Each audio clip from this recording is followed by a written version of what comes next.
Alright, good morning, people of YouTube. So we are back again today with another Bt12 deck profile. This time we have none other than Green Hybrid. So this is a deck that I rebuilt in the last format with the addition of the new Rust Tyranno support. Cards like the Tyrannomon, the Taiga, Panjyamon. All of those cards gave this deck new life because you were able to not spend time setting up Tamers. You were able to keep building your stacks, be able to play Tamers for free, and then turn those Tamers into free chips.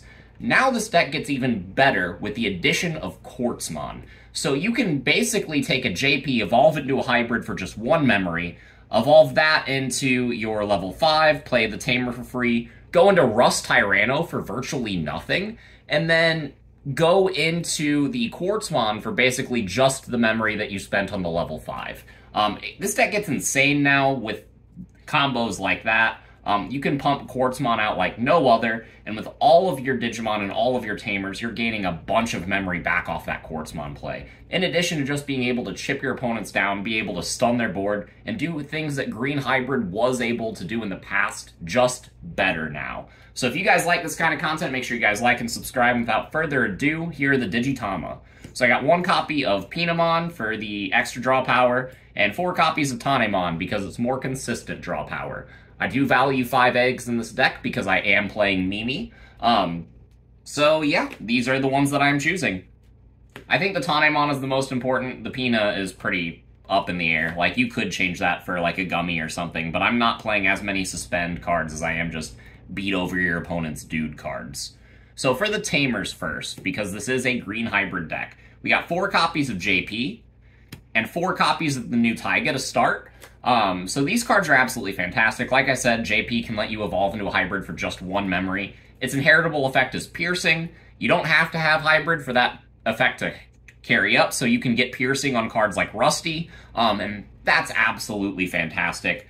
Even get piercing on a Quartzmon, which I've done multiple times. It's pretty funny. JP is absolutely fantastic. Taiga lets your cards be bigger on your turn, which is incredible into like a Quartz mirror, or even just whenever your little 3s and 4s are swinging at your opponent's security. Having a Beelzemon that's like 8,000 DP actually has a pretty good chance of living, and like I said, you only invested 1 memory in that body. That being said as well, this card has a effect that makes your evolutions even cheaper, so this card is a mandatory 4 of, in my opinion, because you can also play it for free off of cards like Panya and Tyranno.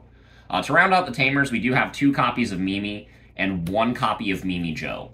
So I was playing 3 Mimi previously. I do absolutely love Mimi in a list like this, but I did have to cut down on the rookies to make room for Quartz, to make room for options into the Quartz Ditto.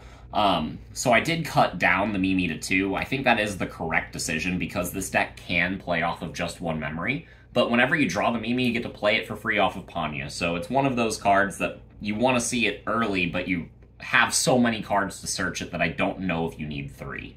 The Mimi Joe is also really nice because sometimes you need to start your turn at more than just 3 memory. This card can allow you to do that.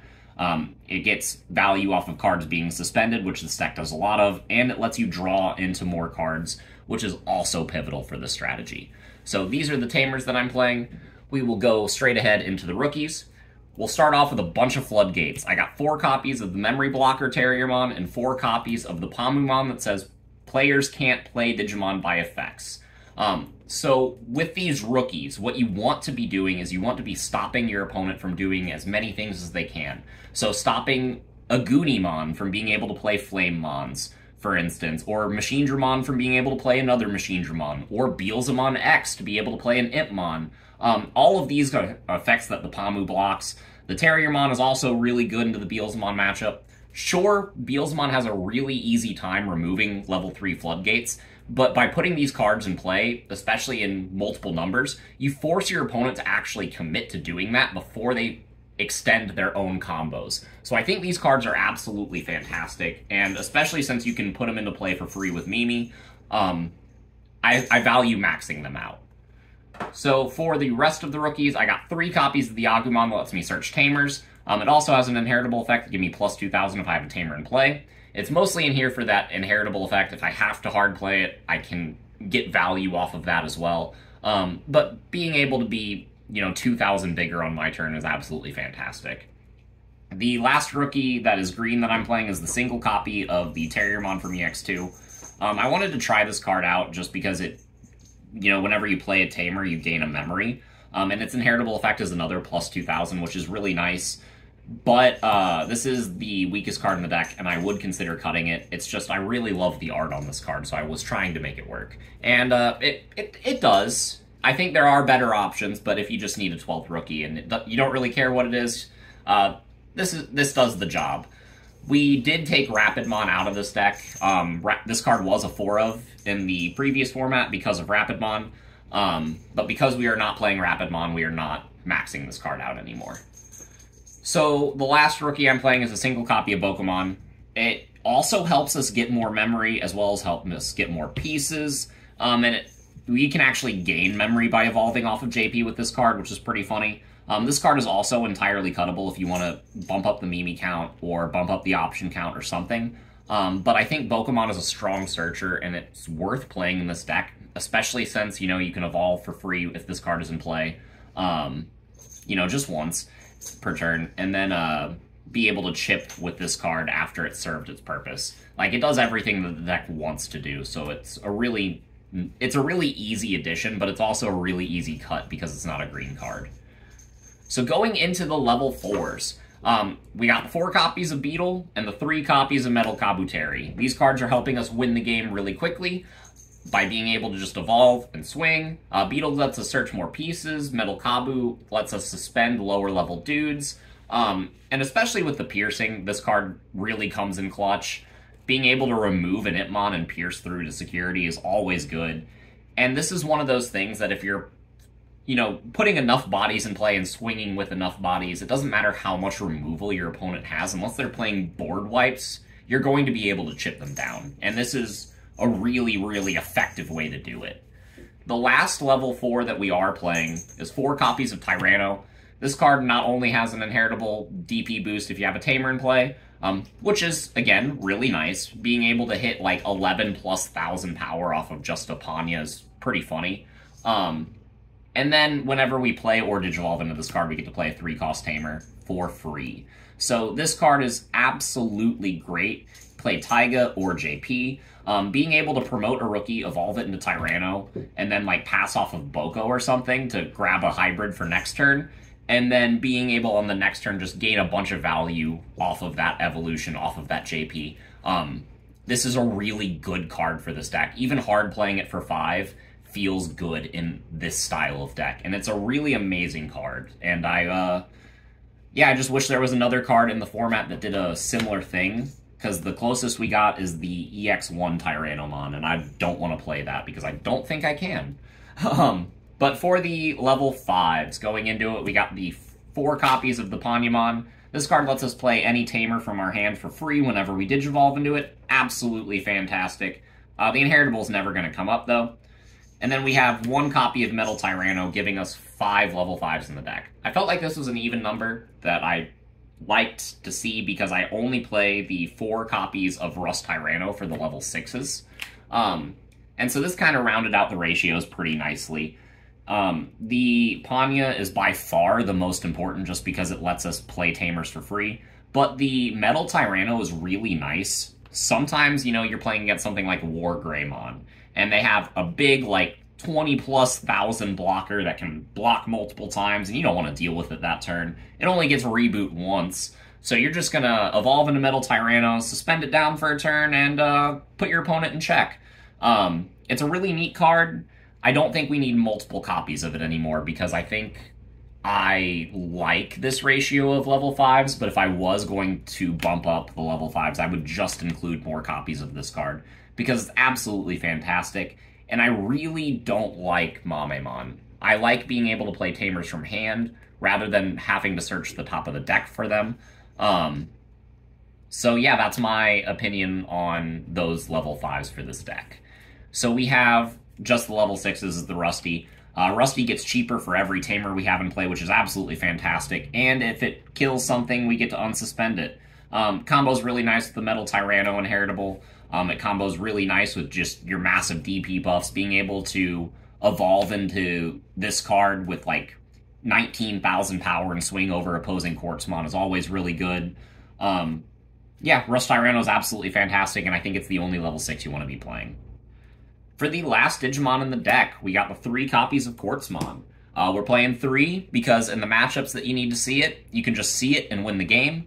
You know, I've been in situations where I've just hard slammed Quartzmon and won the game off of it. It will happen. This card is broken.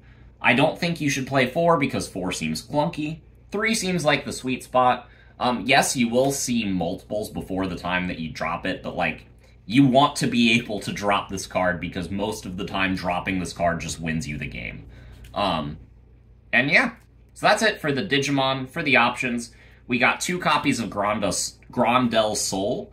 For the reason I just said, you know, Quartzmon is absolutely terrifying. If you're playing a deck that plays Quartzmon, you need to be able to remove it. Also, this card can suspend cards like Wargreymon, and force them to, you know, go to the bottom of the deck if they don't have any sort of protection. It's really good against Beelzemon because it gets around Ballmons on deletion, things like that. I really like it, this format. I think you need to be playing some sort of removal in a deck like this because this deck can take some time to get set up occasionally. Most of the time, you're just playing all your cards for free, so your setup just happens naturally. But if your opponent has a big Digimon that is threatening you before you complete your setup, this is what Grandel Soul is for. This card is absolutely fantastic, and it can make you win whenever you would lose normally. So, yeah, I really like this card. It turns even the matchups that you would have a hard time against into winning matchups sometimes. The 50th card in the deck is a single copy of Green Memory Boost. It is in here to balance the ratio out with Mimi and Joe, like this green and blue Tamer. And the reason for that is because sometimes I want to be able to start my turn with more than 3 memory off of just the Mimi.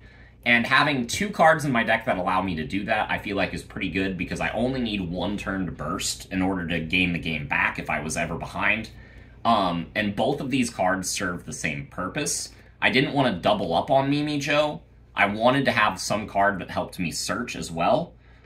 So I like this split. It's been working really well for me, and I don't think I would go up on either of these cards. But I don't think I would cut either of these cards either because they serve a very specific niche within this deck. And if you start playtesting with this, you will understand exactly what I mean. But yeah, that's the deck. It's really, really strong. I recommend you guys try it out. And it's a lot of fun into this format. Like, you will catch a lot of wins off of people that you play your entire match against them and they still have no idea what you're playing against. The Bloom Quartz matchup feels free. This deck can easily win into Wargreymon style decks if they don't see any sort of Hades Force or if their setup gets delayed by, like, anything. This deck has a pretty easy time into decks like Hunters because you pierce over all of their stuff. And even if they put one of your cards under one of your Tamers, it's not that big of a deal. You didn't spend hardly any resources getting it out, and punching over Superior Mode is absolutely free.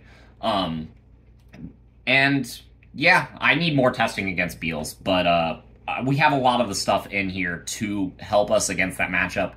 It feels 60-40 in their favor, but I feel like with more testing, I can kind of get it to an even 50-50 split. And this is a really, really strong deck. I just recommend you guys try it out. It's a lot of fun, and it's definitely something different. So, yeah, that's all I have to say, and we will see you guys in the next video. Bye, everyone.